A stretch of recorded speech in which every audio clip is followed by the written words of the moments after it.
Oh, yeah, we Republicans. Yeah, we Republicans. Anytime you hear a talk show host say, we Republicans, put an X through that talk show host because they're a front for the Republican Party. How many different ways do I have to tell you that? Stop being gulled.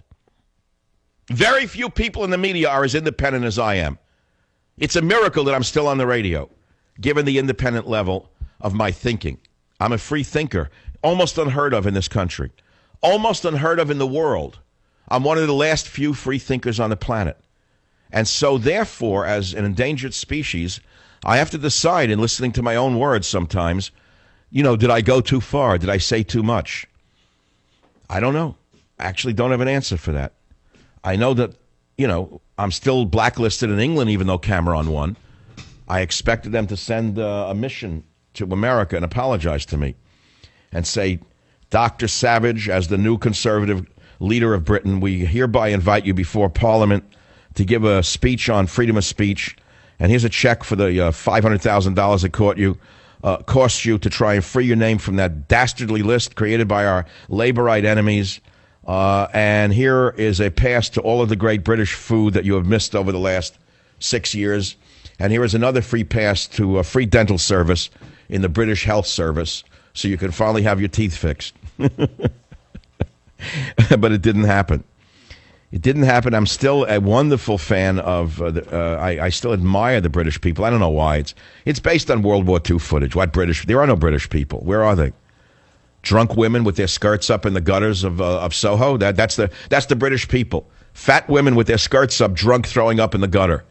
That's what happened to the great British Empire. The men, I don't know where they are, beating each other. I don't know what they're doing.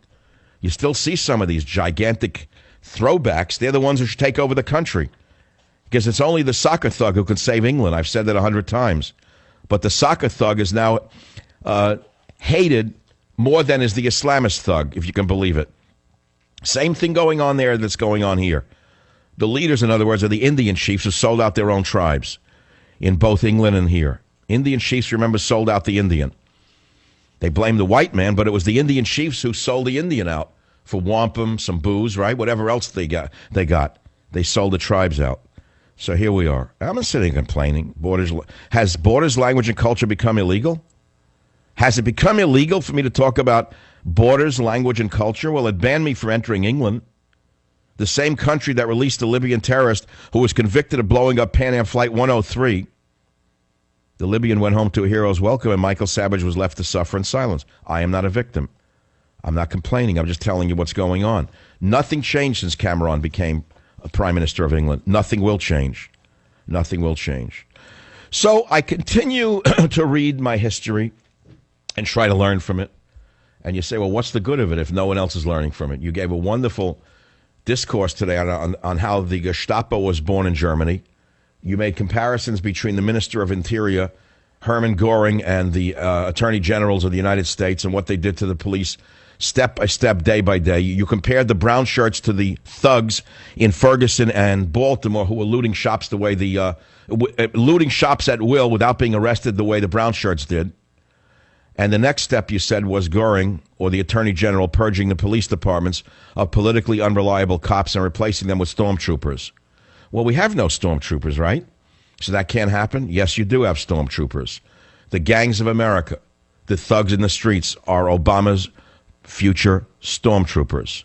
If ever they are deputized, if ever they are given the power to control their own streets, as apparently is happening right now, you will know we are on stage 4 of the birth of a Gestapo in the United States of America. And to conclude this segment, I will quote the famous poem by Pastor Martin Niemöller, a German during the Nazi regime, who movingly encapsulated the apathy of the people in Germany, including himself, while Hitler was gaining more and more power. My memory doesn't fail me. I remember these things. Niemöller wrote this: when the Nazis came for the communists, I remained silent. I was not a communist. Then they locked up the social democrats. I remained silent. I was not a social democrat. Then they came for the trade unionists. I did not protest. I was not a trade unionist. Then they came for the Jews. I did not speak out. I was not a Jew. When they came for me, there was no one left to speak out for me. Well, first in America, they came for the conservative talk show hosts. And you do not speak up because you're not a conservative talk show host. But as the poem goes, by the time they come to you liberals, there is no one left to speak up for you. This is the Savage Nation. I'll be right back. Join the Savage Nation. Call now, 855-400-SAVAGE, 855-400-7282. Savage. Hey, our Savage Nation is sponsored by SwissAmerica.com, the only company I trust for wealth insurance, gold and silver. Call 800-BUICOIN. All right, I'm going to give you some entertainment. We're going to go to about a third of the way into Countdown to Mecca. I'm going to read 2 pages, and I'm going to show you something about the Mossad and the underworld in my fictional mind. Page 116. So they go to a halfway house that Saul the gangster is funding. Saul motions for Jack and Doc to follow him. He led them into the public part of the halfway house rather than upstairs. He moved through the cafeteria to the far side of the counseling room. Boaz, Saul said to a man they noticed, could we see you for a moment? Of course, Mr. Minsky, he said in a low, slightly accented tone. He motioned toward a plain door in the corner. They followed him there, but Jack noticed a smile was growing on Doc's face. What, he asked his experienced old friend. Wait for it, Doc replied, further noticing that the door looked wooden but was actually metal. The manager brought them into a plain room that reminded Jack of the police station's interrogation room, except that it had a fridge, coffee machine, and simple computer table. Gents, Saul said as he sat, may I introduce Boaz Simonson. Boaz, this is Jack Hatfield and Doc Matson. Good to finally meet you, Boaz said, shaking each man's hand. Israeli, right? Doc said, as the 2 men shook, not bothering to check each other's strength. Boaz nodded, grinning. If the name doesn't peg me, the accent does. Hey, should we be talking like this in here, Jack wondered, crooking his head toward the seemingly thin walls, separating them from the recovering alcoholics, addicts, and prostitutes. Boaz's smile widened. You are now one of the most secure places in the city, Mr. Hatfield. This building was basically built around this room, and this room took us years to secure, design, and build. Not to mention hundreds of thousands of dollars, Saul Minsky said. Doc, his own smile widened, and crossed his arms and sat on the table edge. I'm guessing the money did not go into soundproofing. Saul winked. Boaz was the Mossad involved in the assassination of Schoenberg. Boaz shook his head. Absolutely not. Well, how would you know? Jack asked dubiously. Boaz looked to Saul the gangster. Saul looked at Jack. Because Boaz is this region's central Mossad sleeper agent. Saul motioned sweepingly. My entire staff is comprised of them. Jack shook his head. Saul, don't tell me. Jack, said the alleged mob boss, you are the first people outside of my organization I've ever said this to. This facility is not a front for my crime activities. My crime activities are a front for these people. Genius, Doc drawled. You need a position where you could seed sleeper agents all over the world, but also a base where both the underworld and feds would be watching your criminal activities so closely they'd miss the real operations. Hide in plain sight, Jack said. Saul nodded. Yeah, we needed a Mossad presence here, especially after the events you were involved with over the last few years. So I moved my headquarters from the East Coast to the West Coast to find my reputation that preceded me. The move started bearing almost immediate fruit. And that's page 119 of Countdown to Mecca, where we find out that Saul Minsky, the Jewish gangster that I invented, is actually the head of a Mossad cell, disguised as a Jewish gangster in order to elude the feds. There are plot twists that are original to the book. I never read that. Robert, did you ever read that anywhere or see it in a movie? Not even a Weinstein movie has that in it. It's very creative. I enjoyed writing it. I hope you'll enjoy reading it. And you can find it in almost every major bookstore now. That's good.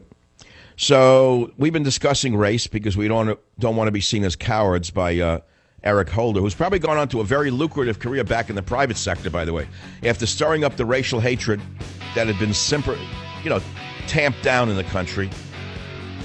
He did it. And then he got out of the kitchen. He couldn't take the heat. So he jumped back to a private law practice where he's probably making millions upon millions a year, being rewarded by the legal profession for creating hatred in America unlike any we've seen in 40 years. Welcome to the United States of America under Barry Obama. Join the Savage Nation. Call now, 855-400-SAVAGE, 855-400-7282. Savage. The Savage Nation contains adult language, adult content, psychological nudity. Listener discretion is advised.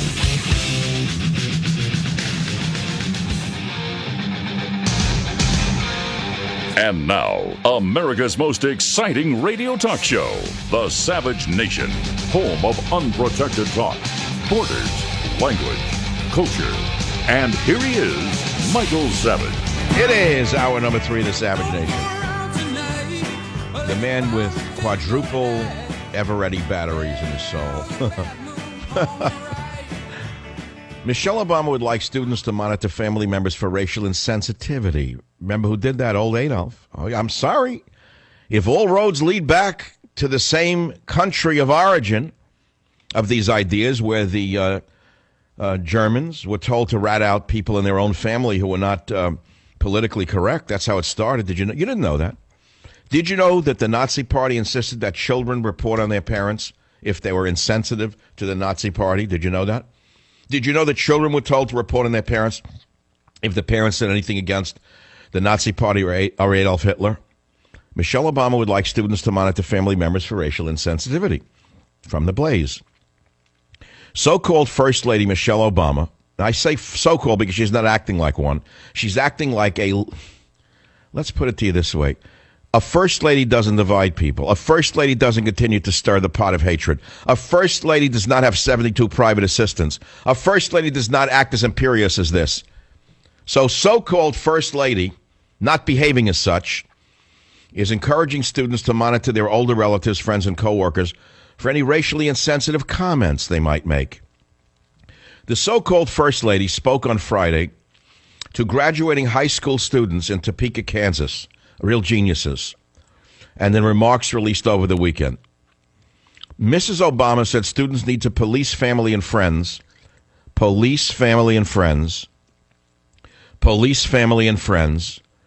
because federal laws can only go so far in stopping racism. I'm not making any of this up.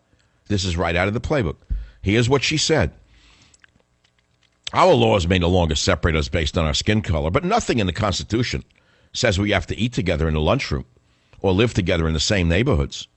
There's no court case against believing in stereotypes or thinking that certain kinds of hateful jokes or comments are funny, said the so-called First Lady. To address these limitations in the law, Mrs. Obama asked students to take steps to, quote, drag my generation and your grandparents' generation along with you in the fight against racism. And she said this. Maybe that starts simply in your own family. When grandpa tells that off-color joke at Thanksgiving, or you've got an aunt that talks about those people, she said, well, you can politely inform them that they're talking about your friends. Or maybe it's when you go off to college and you decide to join a sorority or fraternity, and you ask the question, how can we get more diversity in our next pledge class, she added. Or maybe it's years from now when you're on the job and you're the one who asks, do we really have all the voices and viewpoints we need at this table? Close quote. So that's the First Lady's biggest job, is making sure that children rat out their parents and grandparents. Welcome to Hour 3. Let's go to the callers. Jim on WABC. Welcome to the program, Jim. What's on your mind? Hi, Michael. I'm a New York City teacher, and I just wanted to let you and your audience know about a taxpayer-funded workshop that many of the teachers are being sent to. It is called Undoing Racism. We had a gentleman come to our school and preview it for us, and the term white privilege was peppered throughout his talk, and he actually told us that the talk was based on the writings of Saul Alinsky. Well, I'm surprised they weren't directly based upon the writings of Karl Marx. I mean, that's a step forward, that it's only Alinsky, not Marx. I was once subjected to this when I was a host on a local radio station. This is going back about 20 years. The management was forced to give, so it wasn't called diversity training, it's called something else. And they brought in some of the most racist lowlifes you've ever seen in your life. None of them were white. They were black, and they were Asian, and most of them were gay, and they were fascists. And they started the seminar on racial insensitivity by lecturing us. First, they proudly said that we did this before the Annapolis graduating class and at West Point. And they said, they started to teach us about the beauty of Buddhism. They lit a candle in the front of the room. They took a cross and put it behind a curtain. They lit a candle, and they were smirking to each other because they were getting off on everybody. They saw what they were doing, and no one said a word. So I figured, I'm not a Buddhist. I didn't say anything. I'll just let them go on with their garbage. Then they started in with white privilege or something. Like, it was the early days of that. I stood up and I said, hey, look, you guys, you have no training in any of this. You're nothing but a bunch of left-wing